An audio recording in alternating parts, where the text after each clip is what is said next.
Welcome, guys. That time, the last time of the regular season. It's another NBA recap. Your host, Ren City, host of sports and shorts of sorts, here to do the thing that we've done all season long. It's the 24th week of the NBA. Last games are going down Sunday. Full slate, 15 games, all going down. This is crazy. They just did this Friday, yesterday. With all 30 teams involved, 15 games, and they're giving everybody a break Saturday today. They're like, you know what, night off, maybe because UFC 300's off, but I think, it's just a nice break before the last games of the year. It's crazy. I love it. And you got some early ones. You got 7 games, all starting at 11:30 a.m. Saskatchewan time in the morning, and then the final 8 games of the season starting at 1:30 in the afternoon. So you almost need a Scott Hansen red zone kind of situation to finish this off. Or if you grew up watching The Score like I did, the old channel where they had court surfing, the OG red zone. It's gonna be a hell of an exciting way to end the season, and we know which teams are participating in postseason party. We just don't know who's going where. So there's going to be, like most parties, there'll be some shuffling, and we'll see who ends up where. But we could have teams climbing out of the play-in. We have teams falling into the play-in spots. We know if you're in the 6th seed or higher, you're clear. If you're in 7th or 10th, we know 9th and 10th play each other. 7th and 8th play each other. Winner of the 7th-8th game gets the 7th seed. Loser plays the winner of the 9th and 10th matchup.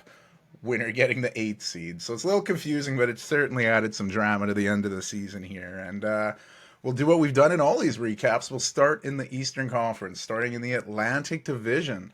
The division and league leading Boston Celtics. The Celtics, we've had this Eastern Conference wrapped up for a while now. 14 games ahead of the 2nd seed in the East. They've had it wrapped up. Like I said, Celtics went 3-2 this past week, was standing a late comeback to beat the Kings. They then beat up on the Blazers. The Celtics would then go on the road and lose in Milwaukee. In that loss, the Celtics would become the first team in NBA history to not attempt one free throw in a game. It's crazy. The previous record was one free throw, which was shared by the 2014 Grizzlies and the 2018 Hawks. In this game against the Bucks only attempted 2 free throws, so that combined 2 free throws was the lowest in NBA history, destroying the previous record of 11, which was set by the Pacers and Magic back in 2019. So it's crazy to go an entire NBA game without getting a free throw with Jason Tatum and Jaylen Brown on the team. It's mind-boggling to me, but Celtics would follow that up by getting trounced at home by the Knicks. Celtics threw in the towel early in that one, giving the bench players big minutes in the 4th quarter. Celtics would rest all their starters in the following game against the Hornets, and the reserve team would destroy the Hornets by 33. This team's been so good all season. They've had the East wrapped up, like I've said, for so long. They've just been trying to coast into the playoffs. So I don't see them getting too amped for their last game of the season, taking on the Washington Wizards. So I see them going in the full rest mode. So I know complacency can sneak in, but I don't think this team's got to worry about it.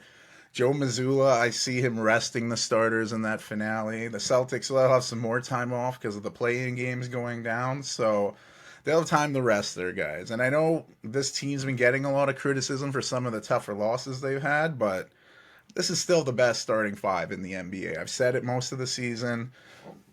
Excuse me, I continue to say that. Drew Holiday, Derek White, Porzingis, Brown, Tatum. I still think that's the best top 5, and they can beat anybody, and they should be the favorites out of the Eastern Conference.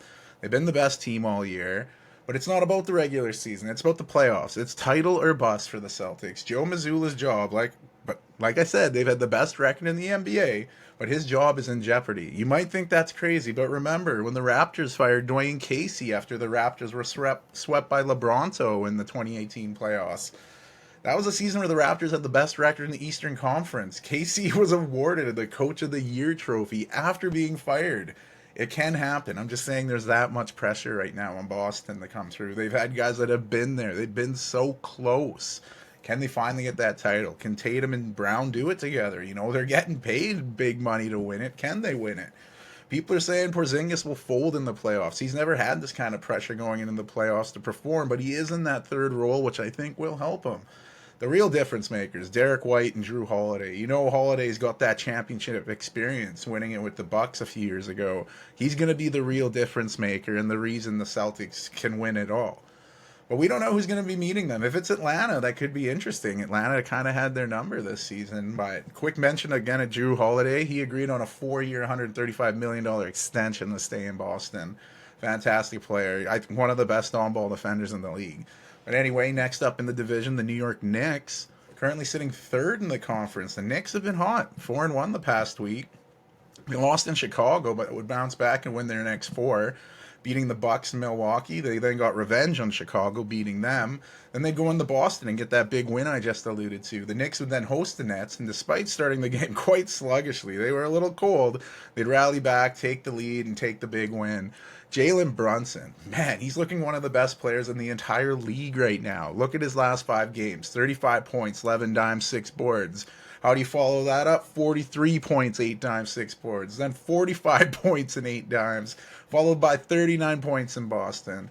He'd then have 30 points and 11 assists in that comeback win over the Nets. Astounding numbers for a guy that's a 1A star, I believe Becky Hammond threw out there. But I think the Knicks can win with Brunson leading the way. And the big part is OG Anunoby being back. The former Raptor, when he plays, they're 19-3. He's so big on both sides of the floor.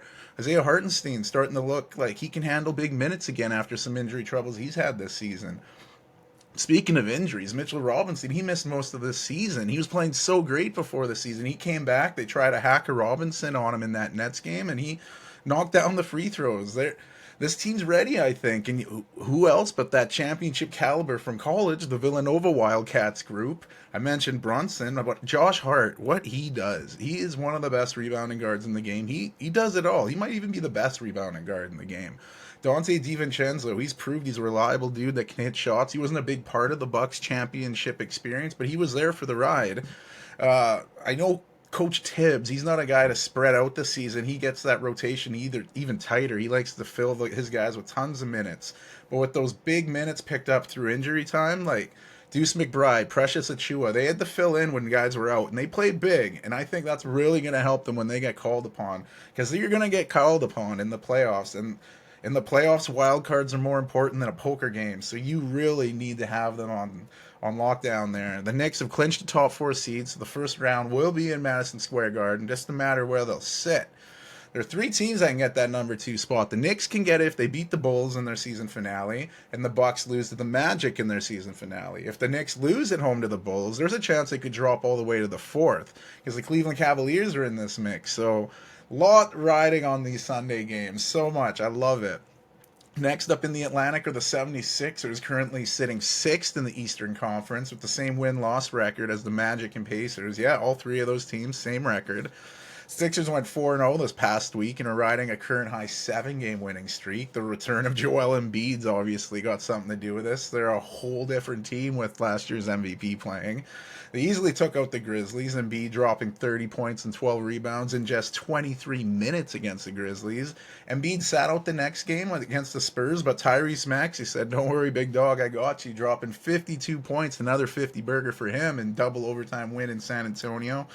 Sixers would then return home, beating the Pistons. Embiid would play again, going for 37 points, 11 boards, and 8 dimes. Sixers then hosted the Magic in a game with playoff seeding on the line, and Philly had a scare with Embiid. Looked like he tweaked his ankle, but he'd stay in the game, and he'd finish with 32 points, 13 rebounds, and 7 assists. Maxey scored 28, and Oubre Jr. had 21 in that big win over the Magic. The Sixers host the Nets to end the season. I mentioned how big that win over the Magic was. With that win, the Sixers have a better chance of avoiding the play-in game, but nothing's for sure. They need some help too. The Sixers need to beat the Nets, but they need the Magic. They need the Magic and Pacers. If everybody wins their game and they all finish out, the Sixers are the odd man out and they drop down. If the Sixers win and the Magic win and the Pacers lose, the Pacers drop out. If the Magic lose and Pacers win, the Sixers move up. A little confusing. I even tongue-tied myself a bit, but it's straightened out here.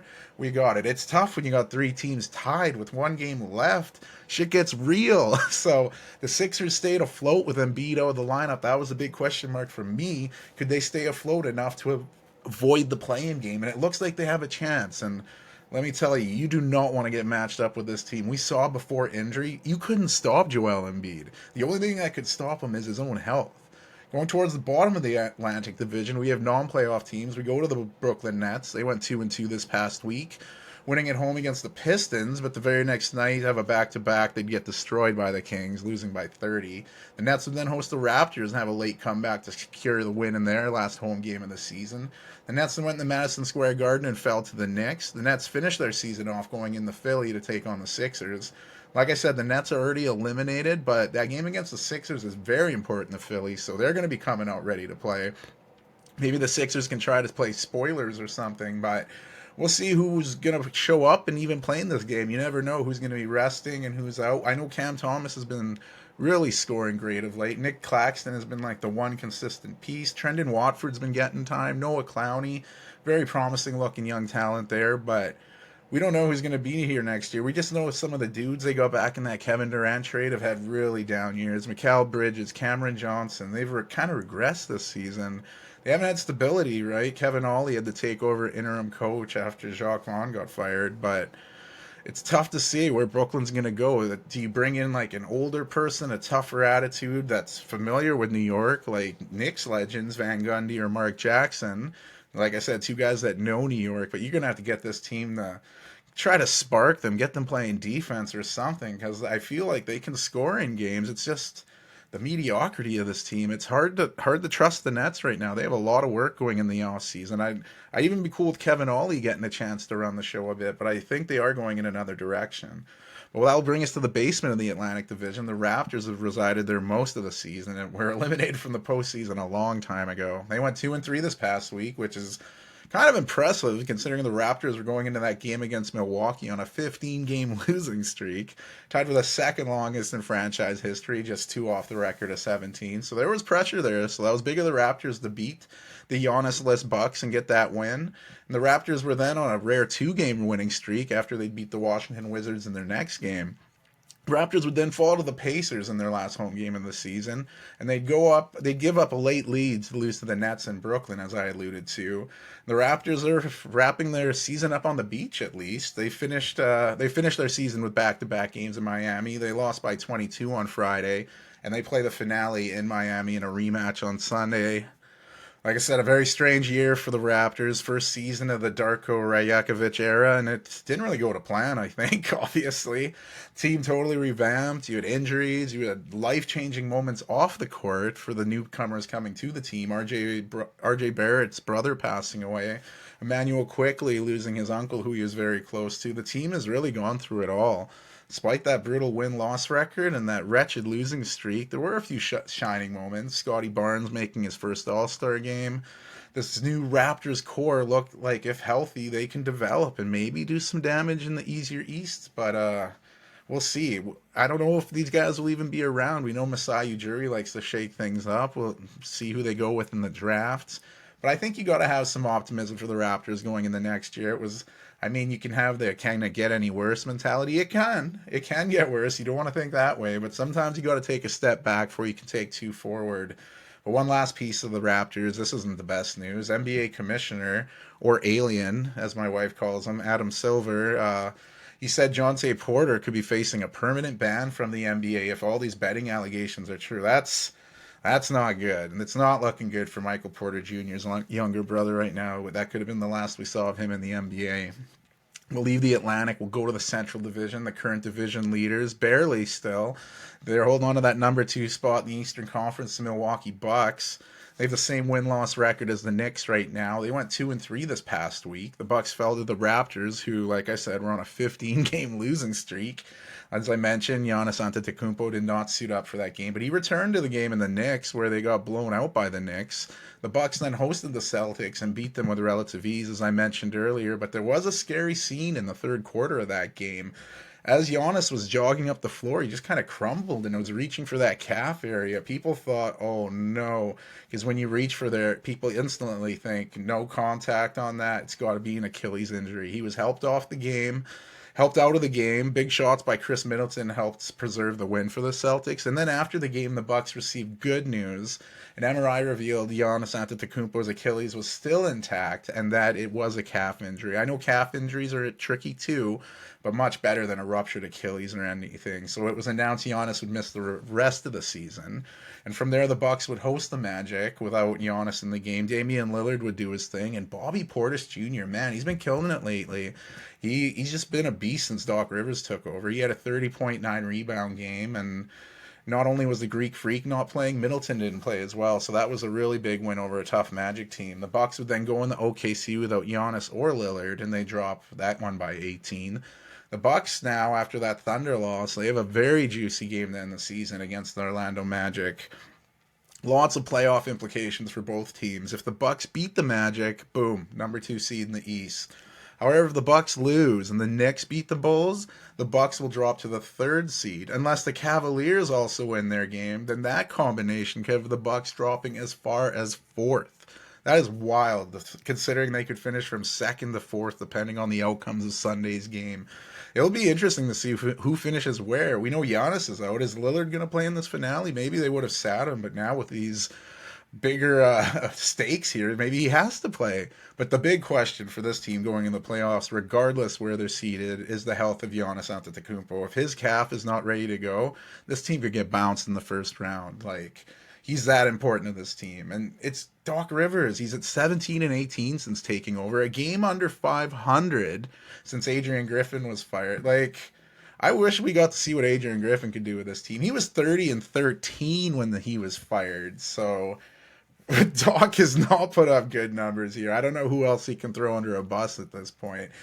I guess Giannis is calved, but much like the Celtics, this team is title or bust. So they got to get their shit figured out real quick. The main thing is how healthy is that calf and what can they do against the Orlando Magic on Sunday. Next in the division, we go to the Cleveland Cavaliers, sitting one back of the Bucks in the division and sitting 4th in the Eastern Conference. Cavs went 2-2 this past week, losing 2 in a row in LA, first by 19 against the Lakers, then a disastrous loss to the Clippers. The Cavs led by 26 at one point, wound up losing that game by 2. Cavs were able to bounce back, beating the Grizzlies at home, and then would win a playoff-like atmosphere game against the division rivals Indiana Pacers. The closing moments of that game reminded us of the potential in this Cleveland team. The Cavs wrapped their season up playing the out-of-playoff contention Charlotte Hornets, so the Cavs are really heavy favorites to win that finale at home. And with that win, and some help, they could move up to the 3rd spot and win the division over the Bucks, which I mentioned to earlier, which is pretty insane considering the injuries this team has dealt with.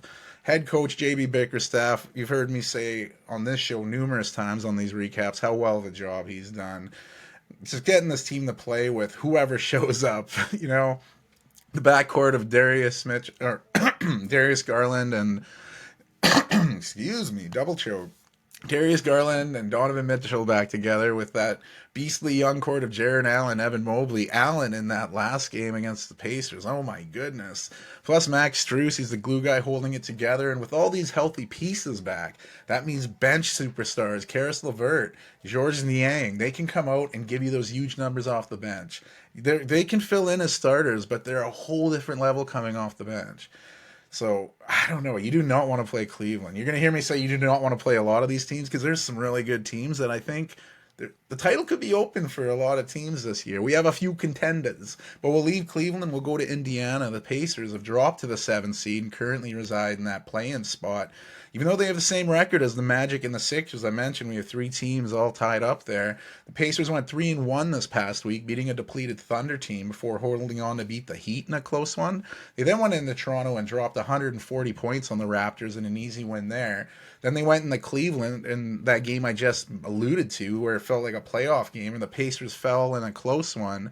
But that loss, like I said, it made shit really interesting. The Pacers wrapped their season up in a home game against the Hawks. And like I mentioned, they're sitting in that 7th seed right now, which is a play-in spot. So if the Pacers win their game against the Hawks, they can avoid these play-in games. If the Magic lose their final game combined with the Pacers win, Indiana could jump all the way up to 5th. But however, if the Pacers lose at home to the Hawks, they could stay in 7th or even drop to 8th.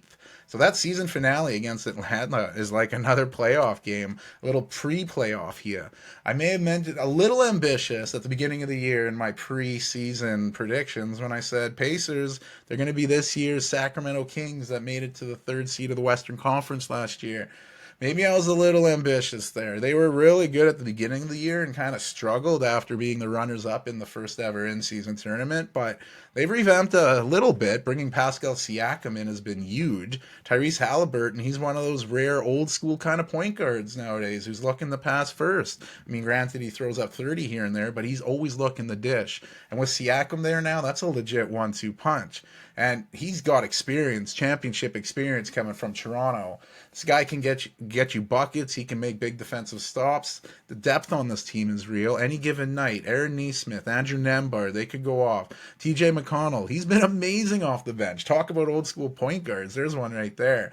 The big question's the middle, though. Miles Turner, he can score with anyone and rebound. And he threw a big dunk down on Friday, but they can't really defend the paint that well. Jared Allen killed him inside. Now, I love Jared Allen inside, but he's not known as an offensive juggernaut by any means. So maybe this is where Isaiah Jackson can step in. Jalen Smith has had chances and hasn't firmly grabbed them. So I think that's really where they're going to get killed, is on the inside. I'm still bummed out Benedict Mathurin, the Canadians, had that season-ending torn labrum. He'd be thriving right now, but regardless of who the Pacers get matched up, you're going to see some exciting ball. Lots of points. Defensively, if they could just get some timely stops, they could surprise someone. But I don't trust them enough defensively. Next in the division is a team where we will know 100% where they're playing in the playing game. I'm talking about the Chicago Bulls. They sit ninth in the Eastern Conference, and they have that position locked up. They'll be hosting the Atlanta Hawks in a playing game with a chance to try to get that 8th seed in the playoffs. The Bulls went 3-2 this past week, winning big against the Knicks. They'd follow that up by losing big in Orlando. Then they'd host the Knicks in a rematch, which they lost, that I mentioned earlier. And the biggest play of that game was a blunder, a true number one choice for Shaqtin' a Fool. Torrey Gregg, he's coming up, and he went to throw off the backboard to himself, but he didn't know Andre Drummond, the big man, was behind him, and he thought the pass was coming to him. So Drummond looked like he was going to dunk it on his own teammate, Craig, but he ended up missing it. And the Knicks just got the ball back. Kobe White was in the picture, and he's all hyped up, and then he's like, what the fuck just happened? The picture from the backboard on Craig's surprised face is Drummond's behind him. It's great. You got to hang that up in a museum somewhere. But the Bulls bounce back from that, beating the Pistons in Detroit. They get a second win in a row when they'd hold on to beat the Wizards in D.C. And both teams were resting a lot of guys. But it was awesome to see last year's NCAA Final Four most outstanding player from UConn, Adama Sanogo. He has played in the G League most of the season, and he got some time in the NBA on Friday. 22 points, 20 rebounds off the bench for the Bulls. Just another great big man for the Bulls right now. They finished their season on the road playing at MSG. The Bulls will probably rest more of their guys to get ready for that Hawks game, while the Knicks will be trying to get the second seed in the East, so they'll really be pushing. I'm not going to lie, I thought this team would have been blown up by now, you know? The fact they have a chance to sneak into the playoffs through the play-on is something else. You know, Alonzo Ball, he hasn't been on the court. At least there's optimism he could play next year. He's missed so much time. Zach LaVine's missed most of the season, so he couldn't even been used as trade bait. So that opened the door for Kobe White to fill in, and he's filled in admirably. We'll get more to him on the MIP conversation, but if this team can beat the Hawks, then, you know, they could surprise the 7th or 8th matchup loser, and maybe steal a game from the Celtics. But I don't think I can sit here and say the Bulls will be the Celtics in the 7-game series. But when they get there, who knows? 34-year-old DeMar DeRozan, Toronto Raptor legend, he is close to leading the league in minutes this season. That's wild. Only Sabonis can catch him for minutes played this season, but he's been a steady force all year. And being a former Raptor and Spur, I always root for DeMar. I'm excited to see that Hawks-Bulls play-in game, see who comes out of that. Could be decided with the big men, Vucevic or Drummond. I said playing them together has been a good look. Or hell, even Sanogo. Like I said, that 2020 game, as long as Drummond's not trying to dunk on their own teammates, I think they should be all right. Look for Kobe White to have a big night in that play-in game. But we'll wrap up the Central Division, going to the basement of the division with the Detroit Pistons. Pistons have had a rough year, and they've been nowhere near the playoff talk all season. Pistons went 1-4 this past week as they snapped a 6-game losing streak. Pistons fell to the Grizzlies, Nets, Sixers, and Bulls. As the Bulls loss was the last game in front of the home crowd this season, and maybe that's for the best. But the Pistons would then go into Texas and beat a Mavericks team who were resting most of their players. Pistons wrap up their season in Texas, finishing off the season against my San Antonio Spurs. Like I said, it's been a rough go for the Pistons this season. They tied an NBA record for 28 losses in a row, which is crazy. I'm glad they didn't break it. They shook the team up a bit, trading away vets like Bojan Bogdanovic and Alec Burks, and cutting former lottery pick Killian Hayes, who definitely did not work out. The Pistons appear to have a better idea who their core is going forward. Cade Cunningham, Jaden Ivey, Jalen Duren. It's a pretty good big three. Rookie Marcus Sasser has really shown out when given chances. You had Malachi Flynn go nuts and drop that 50-point game out of nowhere. Like, they have pieces. The development of James Wiseman seems to be going a little better. Asar Thompson, it was very crappy how they found that blood clot in the rookie, and hopefully he can return next season looking like his old self. But excuse me, need a little sip there. But this team, I mean, it's got to go uphill from here, right? They look poised to secure a good pick in this upcoming draft, possibly the first or the best chances at the number one pick. I know it's through the lottery, but they've had a lot of brutal moments, but there's some optimism going forward. Monty Williams should have this team a little better next year, hopefully a lot better in Detroit's opinion. But we'll wrap up the Eastern Conference recaps, going to the Southeast Division, starting with the division-leading Orlando Magic. They're sitting 5th in the East, and as I mentioned earlier, same record as the Sixers and the Pacers right now. And the Magic went 1-4 this past week as they are losing games at the wrong time. They fell to the Hornets, very surprising there, but bounced back to beat the Bulls. Then they proceed to lose to the Rockets and then the Bucks. And that Bucks loss, like I said earlier, was tough because the Greek Freak wasn't even playing. Magic then went into Philadelphia with a playoff atmosphere. And like a lot of teams, they had no answer for Joel Embiid as they fell to the Sixers. At least Franz Wagner returned from injury for the Magic. He'll be important for them to have a run. This sets up a very dramatic season finale with a rematch with the Bucks that I mentioned earlier. The Magic control their own destiny. If they beat the Bucks, they secure either the 5th or 6th spot, avoiding the play-in games altogether. However, if the Magic lose to the Bucks and the division rivals Miami Heat beat the Raptors, the Heat would take the Southeast Division and the Magic would fall into a play-in spot. This team's been so great all year. I mean, they faltered a bit, but they've been in the mix all season. I think it'd be a bit of a disappointment if they fell to the play-in games, and I think they can take down Milwaukee, you know. They can do it. I don't know who's all going to suit up for Milwaukee. We know Giannis isn't going to be there, but that's going to be a very big game. Paulo Banchero, the All-Star, the former number one pick, this is your time. This is where you put the team on your back. Franz Wagner's there. He's got to do his thing, but we know the Magic are deeper than Atlantis, and they got guys who can step up. Jalen Suggs, Cole Anthony, Markelle Fultz, even Canadian Caleb Houston when he's got the chance. But then for this team to make the next stage in their development, they need playoff minutes. So if they get in the play-in, you're not guaranteed. If you lose 2 games, you're done, son. So let's go, Banchero. The time is now. A lot of pressure on the Magic in this Bucks game. It should be a good one. Next up in the Southeast are the Florida rival Miami Heat, sitting in one of those play-in spots in the 8th spot. They went 3-2 this past week, going into Houston and beating the Rockets, but they'd fall short in Indiana. The Heat would then bounce back, winning a tough one at Atlanta that went to overtime, but then they were beaten at home by a tough Mavericks team. The Heat finish up their season hosting the Raptors, like I said, in back-to-back games. They won the first one on Friday, and they host them again on Sunday. The Heat are getting healthy at the right time, and they fear nobody. The finale against the Raptors, very winnable for them. As I mentioned, the Raptors had struggled all season. And if the Magic lose to the Bucks, Miami take the division. The Heat can only control what they can control, and that's winning the game against the Raptors and hoping for the best. They made it all the way to the NBA Finals from the play-in spot last year, so this isn't a team that's worried about going that route. I know they'd want to avoid it, but if there's a team that can deal with it, it's the Miami Heat. They just get different this time of the year. Jamie Buckets elevates his game to another level, and there's so many guys that can pop up and help. We don't know what Terry Rozier will do. He's been out of the playoffs for a while in Charlotte there. Nikola Jovic has upped his game. He's going to be thrust in a bigger role. How will he respond? Rookie Yame Yakez Jr. was looking marvelous earlier in the season, but with all the new pieces, he hasn't got as much time. But I know if he's called upon, even as a rookie, he'll step up. He's that kind of dude. So Like a lot of teams, you don't want to play the Miami Heat. But next up in the Southeast, the Atlanta Hawks. As mentioned, the Chicago Bulls portion. The Hawks sit 10th in the conference in that last play-in spot, and they will be visiting the Bulls in that play-in game. Hawks went 0-4 as they are limping, if Hawks limp or faltered feather, whatever, their wing's not working right, but they're limping into the play-ins on a 5-game losing streak, losing big by 32 to the Nuggets in the Mile High City. They then lost a tough one at home to the Miami Heat that went to the overtime. The Hawks then had their last home game of the season when they hosted the Hornets and gave up an 18-point lead to lose to Charlotte. They had some good news in that loss, though. Trae Young returned to the lineup. He was out for 23 games before returning. I didn't even know if he'd be back. The Hawks then went into Minnesota and lost a close one to the Wolves, a tough Wolves team looking to win the West.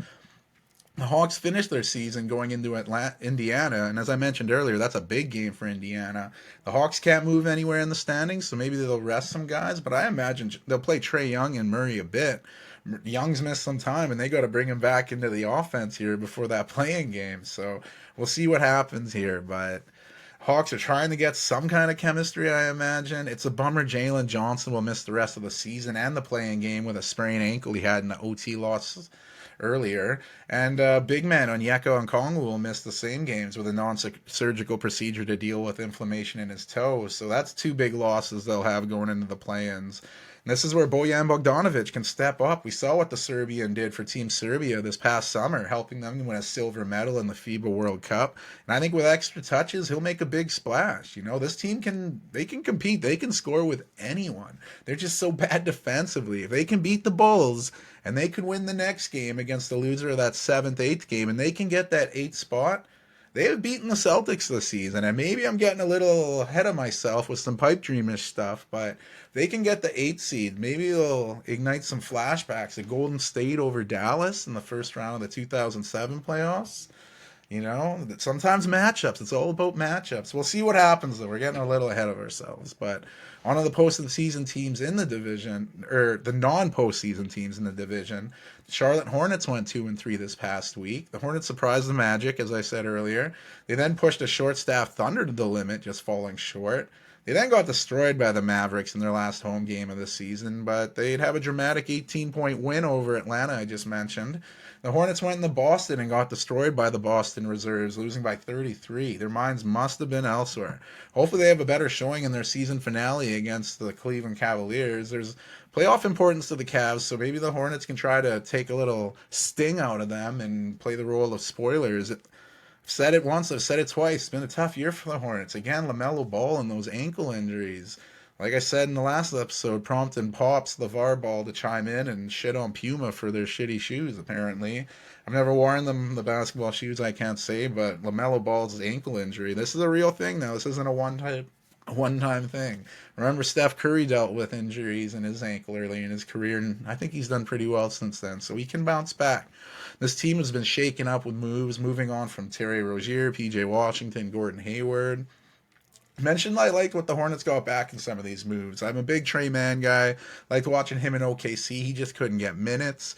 He showed some potential in that win over the Hawks, even getting a game-sealing 7th steal of the game to go along with 16 points and 7 dimes. Number 2 overall pick, Brandon Miller, has shown he's every bit worthy of that high draft choice. He's looking like a future all-star for sure, I'll say that. He said his favorite player is Paul George. He kind of looks like him out there. You can see parts of his game there. Vasily Micic, he seemed like a throw-in in that one trade. He's looked good. Grant Williams, he's bringing some toughness that this team's definitely lacked, but health is going to be the big thing here. Another big thing, Miles Bridges. We know the trouble he's had off the court. On the court, this guy's a hell of a player. He's one of my favorite players to watch, and I almost considered getting a jersey till all the stuff came out with the domestic abuse on his baby mama and whatnot. But we'll see what happens with them. He's a free agent going in the offseason. Do they keep him in a sign and trade? Do they keep him like they're building things in Charlotte? Maybe he wants to stick around, but the big thing with this team is always going to be health. And where's LaMelo Ball next year? I miss seeing the guy on the court. We'll wrap up the Eastern Conference going to the Washington Wizards, who sit second from the bottom in the conference right now. 0-4 this past week, and they're on a 5-game losing streak. They lost at home to the Blazers before going on the road and losing to the Raptors and Timberwolves. They then hosted the Bulls in a game where a lot of guys were resting on both teams, and they almost came back to win, losing by 2. They wrapped their season up going into Boston, where I imagine they'll be playing the Boston reserves, but we'll see what happens there. But this team in general, after that Bradley Beal trade, we didn't know what to expect. I think people were optimistic, but Jordan Poole has not panned out as a leader. He's been quite the opposite. I mean, lately he's been pretty good in that distributor role, and that's nice to see. Kyle Kuzma's put up some good numbers this year. Denny Avdia, man, he's made leaps and bounds in his development. He's looking like a really great player. Corey Kispert's put up good numbers lately, but they've been kind of throwaway games, so I don't know how deep you can take that. The team relieved Wes Unseld Jr. earlier in the year of his coaching duties as he moved into the front office, and Brian Keefe's been holding the fort down to end the season. They said they're going to look around and try to do a thorough coach hiring, so whoever's coming to Washington, they got their work cut out for them, but we'll see what they can do. We'll leave the East. We'll go to the West. We start in the Northwest, the division that has had conference leaders. They've been leading the conference all year from this division. The top 3, they've been rotating. It's hard to keep track. You're constantly updating the top of the West. And as of this recording, before the last day of the year, the Oklahoma City Thunder, they are leading the West right now, but it's weird. Just like we had in the East, all 3 of these top 3 teams have the exact same win-loss record. The Thunder are tied with the Timberwolves and Nuggets with the same record. The Thunder went 4-1 this past week as they're rocking a 4-game winning streak. They've been dealing with some injuries for a bit with Shai Gilgeous-Alexander and J-Dub, Jalen Williams missing time. In their absences, the Thunder lost to the Pacers, but they bounced back and win a tough one against the Hornets, which was much closer than they anticipated. Josh Giddey getting a triple-double with 20 points, 10 boards, and 10 dimes in that one. SGA and J-Dub returned to the lineup for a big showdown in Sacramento, where Shai Gilgeous-Alexander would drop 40 points in that win. The Thunder would then thrash the Spurs by 38, with everyone getting minutes in that blowout. The Thunder would then host a Bucks team that had no Giannis or Dame suit up, and the Thunder easily took that one. The Thunder host the Mavericks to end their season, and just like the prior match, I imagine the Mavericks will rest most of their players in this one. That could help the Thunder's chances of getting the number 1 seed in the West. Now, this is just like in the East. This one's very confusing how the West can be won. If all those 3 teams I've mentioned win and the standings stay as is, the Thunder and the Wolves, and then everything stays as is. But if the Thunder and the Wolves win, but the Nuggets lose, the Wolves take over on this weird tiebreaker. If the Thunder lose, they could drop to as low as the 3rd seed. So the West will literally be decided at the conclusion of those afternoon games on Sunday. It's absolute craziness. SGA's look like an MVP all season. Chet Holmgren had a good rookie season, kind of been overshadowed by an alien. Talk J-Dub on the show all season. Legit number 2 scorer on the Thunder. It could take over any night. Josh Giddey is kind of called out by yours truly here, asking where does he fit on this squad now? And in SGA's absence, he really stepped up. Like I said, getting that triple-double.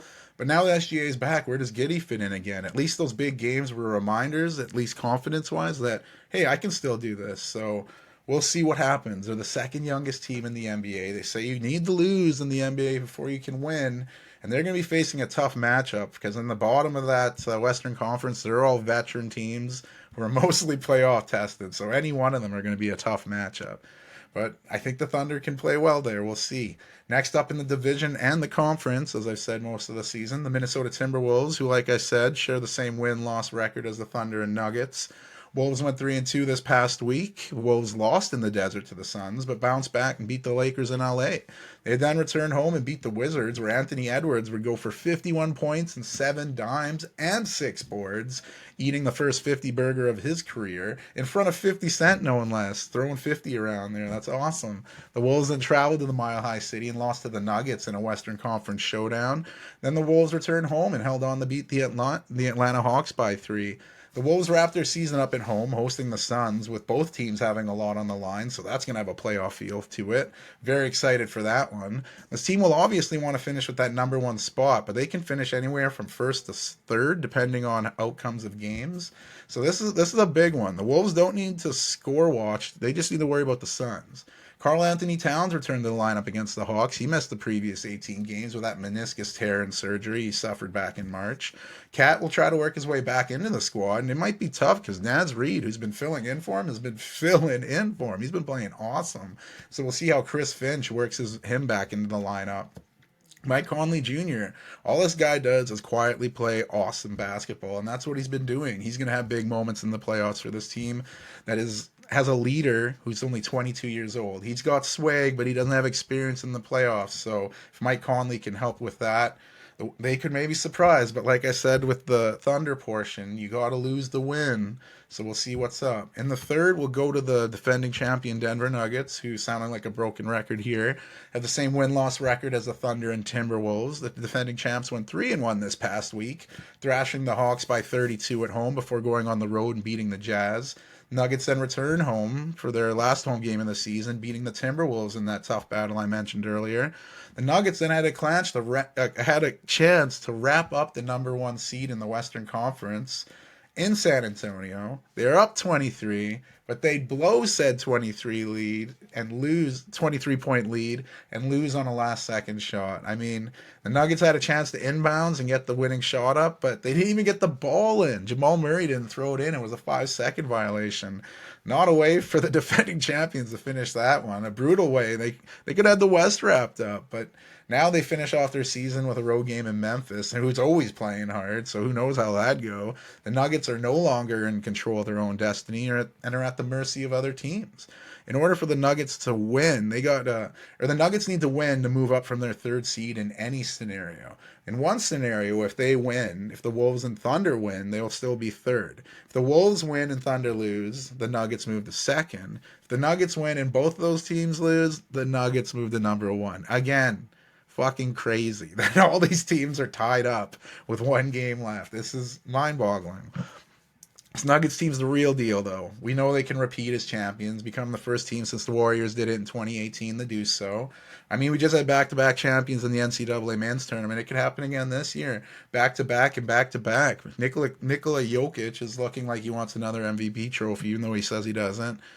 What he does is just insane, and he does it at his own pace. He fills up the box score. He gets literally everyone on his team involved, and that trust he builds is important. If a guy knows that you're going to pass him the ball, it gives you a little more confidence. If you're never passing to him, he's like, what the fuck am I doing here? So the confidence he instills in his teammates is something else. Jamal Murray's been looking good back in the lineup. We know he missed some time, but he's a big part of this team going on to win the championship. We've seen what happens when he's not in the playoffs.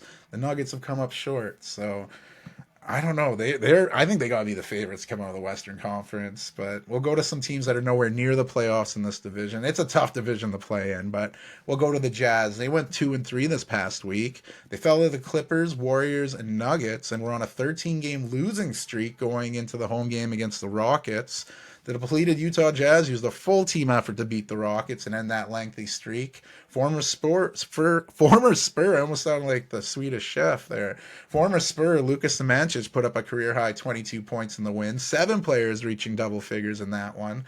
The Jazz then picked up a rare 2-game winning streak going into LA and beating the Clippers, holding on for a late win. Granted, the Clippers were resting a lot of their main guys, but the Jazz did it with depth again. 6 guys in double figures. Kenneth Lofton Jr., 27 points, 9 boards, 8 dimes. Can we keep this guy in the league next year? He's always killing it in the G League. He looks like he's in better shape. Let's keep him around next season. I want to see him play a full season in the NBA. The Jazz wrap up their season on the road, taking on the Golden State Warriors, and the Warriors have a lot on the line in that one, so it'll be a hard game. Excuse me. It'll be interesting to see if this mismatched Jazz team can play spoilers against the Warriors, because it's been a tough year for the Jazz. They've dealt with injuries all season. They've suited up many different players. Lauri Markkanen, he's still the guy going forward. When healthy, he's an all-star. Jordan Clarkson signed that pricey deal a few years ago, and he's kind of faltered since then. This injury-plagued season has to be his worst in a Utah jersey, and I don't know what they're going to do with him going forward. They have some guys that are borderline, but not stars. I love how Colin Sexton's going to be their starting point guard going forward. This guy's 100% every time on the floor, and that kind of play is contagious, especially to young guys. The rest of the roster is kind of tough to play out. Rookie Keontae George looks to be a legit scorer. I see him improving. We've seen a resurgence and suddenly reemergence of Johnny Juzang. Star at UCLA went undrafted, and he's been sticking it in the G League, so I'm glad he's getting time. I mentioned Kenneth Lofton Jr. There's some talent there, so even if they don't make it with the Jazz, they might make it with another roster next season. But I think the Jazz have to be a little optimistic going in the next season. They might have competition with a hockey team, but you'll have to find that out on another podcast I do on Monday. But we'll wrap up the Northwest Division with the Portland Trailblazers. They went 1-4 this past week. They went to the American Capital and beat the Wizards. They then proceeded to lose 4 in a row, dropping to the Celtics, Pelicans, Warriors, and Rockets. It's been a learning experience for the Trailblazers. First-year head coach Chauncey Billups. This team has dealt with injuries throughout the season, and they've been letting their young dudes learn on the fly. DeAndre Ayton has been looking like dominating, the moniker he created for himself, putting up huge double-doubles like that 30-point, 13 rebound outing against the Pelicans. But against the Rockets, he had back soreness and had to leave the game, and that's kind of how the season's been for him. Number 3 overall pick, Scoot Henderson. He's been showing out lately, too. 19 in points, 15 dimes in that loss to the Pelicans, and then 30 points, 7 dimes, and 5 rebounds in a loss to the Rockets. Scoot's turnovers are high, but he's learning the game on the fly, and I like that. He looks like he's got a good future ahead of him. Canadian Delano Banton, I mentioned how he's found a home in Portland. He had 28 points, 10 boards in that loss to the Rockets. Definitely killing it there. Son of Samaki Walker, Jabari Walker, has been a very capable rebounder when given time. 6'7", he's a little undersized, but he likes to bang in there. But much like Ayton, he had to leave the Rockets game early with injuries. These young guys have been developing, but they need to stay healthy, and we'll see what they can do if they can move up the standings next year. The only thing hurting them is they're playing in the tough Northwest Division, like very top heavy. Those three teams I mentioned that are tied at the top of the West, yeah, they're tough to beat. We'll leave that division and go to the Pacific, starting with the division-winning LA Clippers. Clippers have the 4th seed in the West and have already clinched the Pacific, like I said. They went 3-2 this past week, beating up on the Jazz. Then they come back to beat the Cavaliers.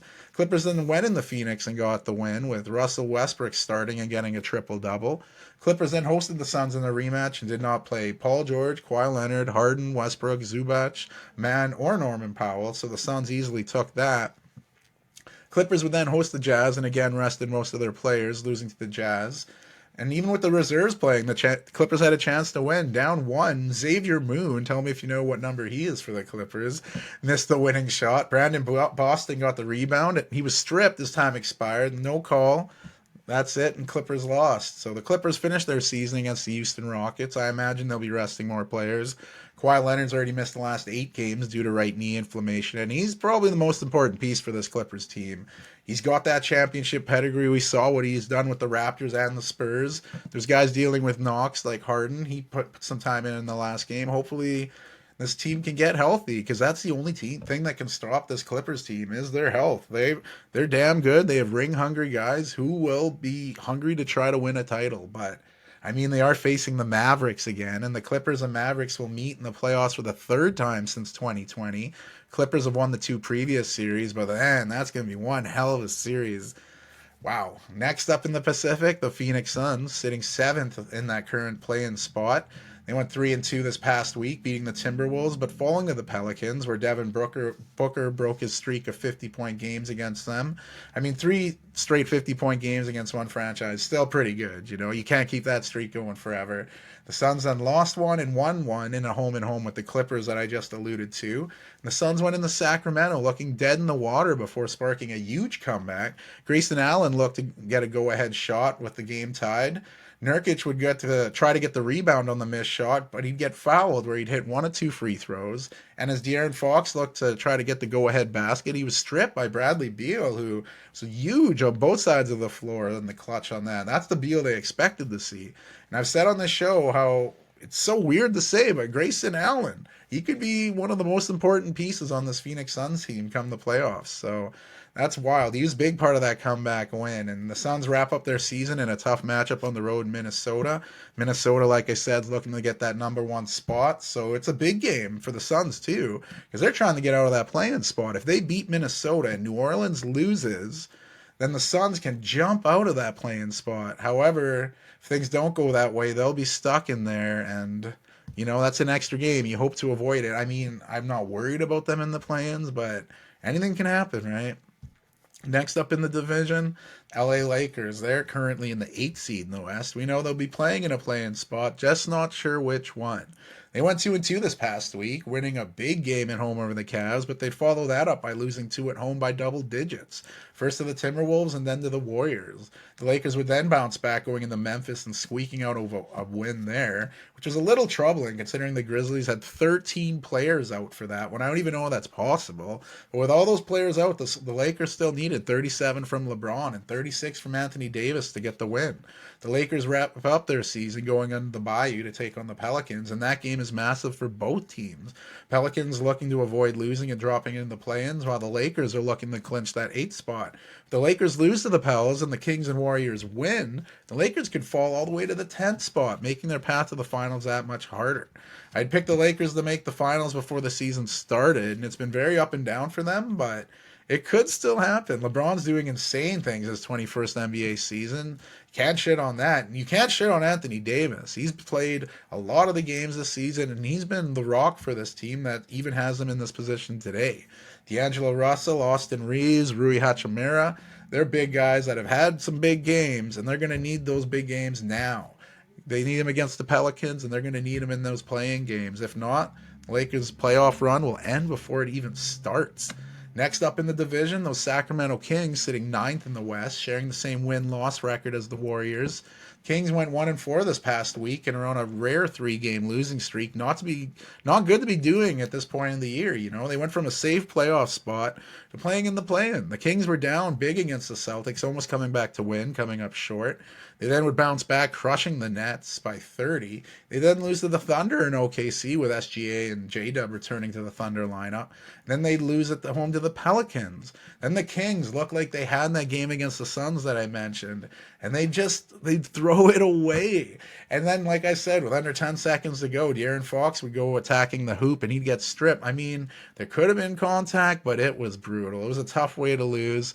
Kings wrap up their season at home hosting the Portland Trail Blazers. They can move up to 8th with a win over Portland and a Lakers loss, or they can stay in 9th if they win and the Lakers win. However, if the Kings lose and the Warriors win, Kings would drop to the 10th spot. So the Kings will either travel on the road to play the 7th seed team, or which will be the Pelicans or the Suns, or they'll end up in 9th hosting the Warriors, or they could drop all the way to 10th and have to go on the road to play Golden State. And this all stems from that blowout that they had taken care of until they blew it against the Suns on Friday. I mean, every game counts. This team's been dealing with a rough go when Malik Monk went down with that injury. He's 6th man of the year candidate. Keon Ellis has stepped up big, but these Kings, they got some tough games ahead of them. It's not an easy road. And as I mentioned just now in the Kings portion, Golden State Warriors have the same win-loss record as the Kings and sit in that 10th spot. They went 3-2 this past week, losing a tight one to the Mavericks, but they bounced back, winning their next 3, beating the Jazz at home before going on the road and beating the Lakers and Blazers. The Warriors would return home and lose a tough one to the Pelicans. But the Warriors wrap up their season hosting a random roster known as the Utah Jazz. We don't know who's going to set up there, but watch out for Kenneth Lofton Jr., I'm telling you, Warriors. But anyway, the Warriors are favored to win that game, and with that win, and like I said, a possible Kings loss, the Warriors could host that 9-10th game. Otherwise, if both teams win, the Warriors will be in that 10th spot regardless. So we'll see what happens. The Warriors will either be facing the Lakers or Kings depending on these outcomes. But you can't tell me any team lined up against Steph Curry can't feel comfortable, you know. It's no matter how big your lead is, they can take it. It's just tough to see this Pacific Division, you know. Every single team in the division is involved in some kind of postseason game, be it playoffs or play-ins. So the only division in the entire NBA to have that. So a lot of talent in the Pacific. We'll wrap up the last recap of the regular season by going to the Southwest Division, starting with the division winning Dallas Mavericks. They have the 5th seed in the Western Conference, and like I said, we know they'll be playing the Clippers in the first round. Mavericks went 4-1 this past week, beating the Warriors in that close game I mentioned. They then beat the Rockets in a high-scoring OT battle where Kyrie Irving would drop a season-high 48 before going on the road and beating the Hornets and the Heat. The Mavericks would lose to the Pistons at home, but the Mavs rested lots of players in that one, and they have the ability to do so because they know who they're playing in the next round and what spot. As I mentioned earlier, this will be the 3rd time since 2020 those teams will meet in the playoffs. This Mavericks team right now, I believe, is the best team in the Luka Doncic era in the playoffs. Everyone's reasonably healthy, and they're poised to go on a long run. That Luka Kyrie 1-2 punch, I've said it before, best in the league 1-2 punch. The pickups of Gafford and Washington were perfect. Lively and Dante Exum are healthy at the right time. Six man stud Tim Hardaway Jr. is back. The only problem with this team is they're taking on a ring-hungry Clippers team. And it's such a buzz Killington. They're playing each other in the first round. I feel whoever wins that series could win the NBA championship this year. So it's a bummer one of them will go home, but should be a hell of a series. The only other Southwest team to make the postseason, the New Orleans Pelicans, they're sitting sixth right now in the West, just above the play-in spot. They went 4-1 this past week. They're losing a tough one at home to the Spurs. The Pelicans would bounce back and win 4 in a row on the road yet, taking down the Suns in Phoenix, the Blazers in Portland, the Kings in Sacramento, and the Warriors in Golden State. Pelicans wrap up their season hosting the Lakers in a game which has a lot on the line, like I mentioned a few times. The Pelicans can avoid the play-in game with a win over the Lakers. However, if they fall to the Lakers, that opens the door for the Suns to overtake the Pelicans in the standings. So lots on the line there. Plenty to play for. Zion Williams, he's looked like an MVP lately. When I made that prediction before the season, I was starting to wonder if I was crazy the way the season was going. But the way he's playing now, he looks like he could win MVP one day. Maybe I just picked it wrong this year. CJ McCollum, he's been on fire lately, hitting from outside like crazy. Trey Murphy, the third. Man, this guy's one of the best shooters in the league. I don't think we talk about that enough. Like many teams in the West, this team could beat anyone in a 7-game series. The Pelicans are getting some big news too for Sunday. Brandon Ingram slated to return from the lineup. He's been missing some time with a bone bruise that's kept him out since March 21st. Like many other teams, lots to see on Sunday. I can't wait for that Lakers-Pelicans game. That's going to be a dandy. Next up in the division is a team hoping to finish at 500 this year. I'm talking about the Houston Rockets. They're just missing out on the postseason this year, and that's pretty impressive considering their youth and the new head coach Ime Udoka taking over. The Rockets went 2-3 this past week, losing to the Heat and Mavericks to extend their losing streak to 5, but bounced back with a win over the Magic. The Rockets would then lose a tight one to the Jazz, but bounce back beating the Trailblazers.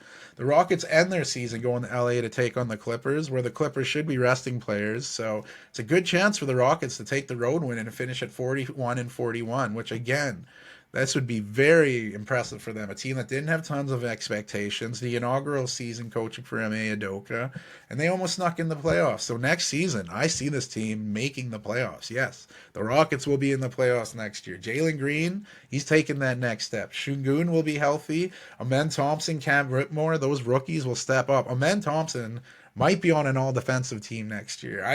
I don't know if it was Asar or Omen that Draymond Green said that earlier in the season, but I got to agree with Dre on that one. Behind the Rockets in the division, the Memphis Grizzlies, they went 1-4 this past week as they're on a 4-game losing streak. Just trying to limp to the finish line. They beat the Pistons at home, but then they lose to the Sixers, Spurs, and Cavs, and just barely fall to the Lakers in that game I mentioned earlier where they just lost by 3. The Grizzlies wrap up their season hosting the defending champion Denver Nuggets, and it's been a down, disappointing season for the Grizzlies for sure. They had to deal with Ja Morant facing that 25-game suspension, and the team would deal with injuries all season. Like I said in the Lakers portion, the Grizzlies had 13 players out in that game. But despite that, they've got big wins against some tough teams. And with those available minutes, we've got to learn some names of some hidden gems. G.G. Jackson, what a player he's been. Scottie Pippen Jr.'s had some time, and he's shown he's capable of putting up numbers. Jordan Goodwin, another guy who looks like a fantastic rebounding guard. Jake LaRaviere just popped out of nowhere. He's been lighting it up. These are guys that have been good in the G League that are getting time and showing what they could do to do with that time. Taylor Jenkins, man, anybody who suits up in a Grizzlies jersey is ready to run through a wall for that guy. Hell of a coach, underrated coach Taylor Jenkins there. And we'll wrap up the team recaps going to my San Antonio Spurs, the jersey I wore today. Spurs went 3-2 this past week, which is showing signs of improvement over the season for sure. Winning a close one over the Pelicans, they'd fall to the 76ers in that rowdy double OT game. The Spurs would then bounce back and beat the Grizzlies, but then fall big to the Thunder the next night on a back-to-back. The Spurs would then host the defending champions, as I mentioned earlier, and with the Spurs being down 23, they'd chip away and come back to win it, ending the Nuggets' chances of clinching the West that night. Wembanyama makes insane plays every given night. He's making making big plays that night. But Devontae Graham, he only had 11 points in the game, but they were big, including the go-ahead basket with less than a second to go in the game. My only question to Pop, why haven't you been playing Devontae Graham more? Man, he's been lighting it up the last few games. Spurs wrapped their season up hosting the Detroit Pistons, and Victor Wembanyama, his season's been up and downs, mostly ups, I'd say. Maybe not on a team level, but individually. Holy. He's only going to get better, and he's going to get to levels that we may have never seen. He's something to watch. I'm a proud wearer of this jersey. Thanks again to my wife, Caitlin, for getting it for me. But he's the real deal. We're not going to see him till next season after Sunday, but we'll see him in the Paris Olympics. Hopefully that should be exciting. And like I said, last regular season recap. These have been fun to do. It's been a great way for me personally to dive into NBA numbers. I love numbers, especially numbers about sports. Nerd. But before we jump to our individual stat leaders, I'd love to give congratulations to people inducted into the 2024 Basketball Hall of Fame. Last episode, I mentioned Vince Carter and Chauncey Billups were getting inducted. The class that'll be joining them, Michael Cooper, Walter Davis, Bo Ryan, Charles Smith, Simone Augustus, legendary women's player there, Dick Barnett, Harley Redlin, Michelle Timms, and Doug Collins, Herb Simon, and Jerry West made it in as contributors. Third different way Jerry West has made the Hall of Fame. He was inducted as a player. He was inducted as a member of the 1960 U.S. Olympic team, and now as a contributor. Very impressive for Mr. Logo. And in our last look at the stats for a regular season, the points per game leaders, season that has had many players miss games, but we'll look at the players qualified. Luka Doncic, he'll be the scoring champ this year, 33.9 per game. Just behind him, but above the 30-point threshold, Milwaukee's Giannis Antetokounmpo and Oklahoma City's Shai Gilgeous-Alexander. Just under the 30-point mark is New York's Jalen Brunson and Phoenix Kevin Durant. Durant's teammate Devin Booker just below KD in the scoring. Looking at rebounding, Sacramento's Domantas Sabonis leading the league with 13.7 per game. Not bad for a non-All-Star this year. Still crazy he didn't make the game. Just behind him and over 13 a game is Minnesota's Rudy Gobert. The other three players above 12 rebounds per game in order, LA Lakers' Anthony Davis, Denver's Nikola Jokic, and Detroit's Jalen Duren. Very impressive for the 20-year-old Duren to be the top 5 in rebounding for the year. That's awesome. Assist leader still Tyrese Halliburton, is 10.9 assists per game. Should give him the assist crown. Behind him in order is Luka Doncic, Nikola Jokic, Clippers James Harden, and Domantas Sabonis. On the defensive side, we have a tie among the steal leaders. SGA of OKC averaging 2 thefts a game, and that's tied with Sacramento's De'Aaron Fox. Behind them, to round out the top 5, Portland's Matisse Thybulle, Chicago's Alex Caruso, and LA's Kawhi Leonard. Looking at the block leaders, number 1 overall pick, Victor Wembanyama, leading the league in blocks as a rookie, averaging an insane 3.6 blocks per game. Behind him, mostly a bench player all season, Utah's Walker Kessler, averaging 2.4. Very impressive off the bench. He shares that number with 2 other players, Milwaukee's Brook Lopez and Anthony Davis of the Lakers. Another rookie, Oklahoma City's Chet Holmgren, rounds out the top 5 at 2.3 per game. As far as individual numbers, there you go. I'm not doing a Ren City top 5 because going into the playoffs, it's like, you got to do on your phone sometimes. Hit it with a reset. We're going to have all teams starting fresh. So we'll see what happens when we get our seedings going into it next week. After the playing games, we'll know who's playing who. We'll have a better idea of that, I guess, after Sunday. But let's go to some hardware here. For MVP, this was a hard one. I was leaning towards SGA of OKC all season. Then I thought, you know what? Joel Embiid's got to get it. Then he got hurt. So it was a toss-up between Shai Gilgeous-Alexander and Denver's Nikola Jokic. I'm like, who am I going to give it to here? Wild card. Change of heart. Last weekend of the season with the number he's put up and the sudden climb in the standings, winning the division, the Southwest Division, I got to give it to MVP. Give the MVP to Dallas Mavericks, Luka Doncic. I know it's a team game, and a lot of the wins are because he's on a better team, but man, Luka, what he's doing. Give this man the first MVP of his career. It pains me because I wanted Canadian Shai Gilgeous-Alexander to win it, but I mean, if the Thunder win the West, maybe that'll be the tipping point back in his favor. If it tips to the Nuggets, maybe he'll get it, or Jokic will get it. But I say this is the time. Give it to Luka. But we'll go to Rookie of the Year. Can't believe this was a close race at one point. At one point, it looked like Chet Holmgren was leading the race. Then Victor Wembanyama, the jersey I'm rocking, reminded us of who he is and what he can do on the court. Again, at times looking like a custom created character on 2K, where you just make their arms as long as you can and you make them as tall where they can shoot threes and dribble. That's real life now. That's Wembanyama. He's leading the entire league in blocks. He's leading the Spurs and score. He's doing it all for the Spurs. And he might even have some more hardware coming his way. But shout out to other rookies having great seasons. Charlotte's Brandon Miller, Chet Holmgren of OKC, Miami's Yami Yaquez Jr. What he was doing earlier in the season, phenomenal. Derek Lively, he might have the biggest impact in the playoffs, catching lobs for the Mavs in the postseason, or maybe Holmgren doing it in the starting five for the Thunder, but based purely on the regular season, Wemby's easy. Which is kind of a segue into the Defensive Player of the Year award. This was another award I thought was wrapped up. Thought the guy anchoring the best defensive team in the league would be enough. Thought Rudy Gobert, the Timberwolves. But we're going to go to his compatriot, my boy, Victor Wembanyama. What he's doing is insane. He's leading the league in blocks. He's had 24 games of 5 blocks or more this season, miles ahead of everyone else.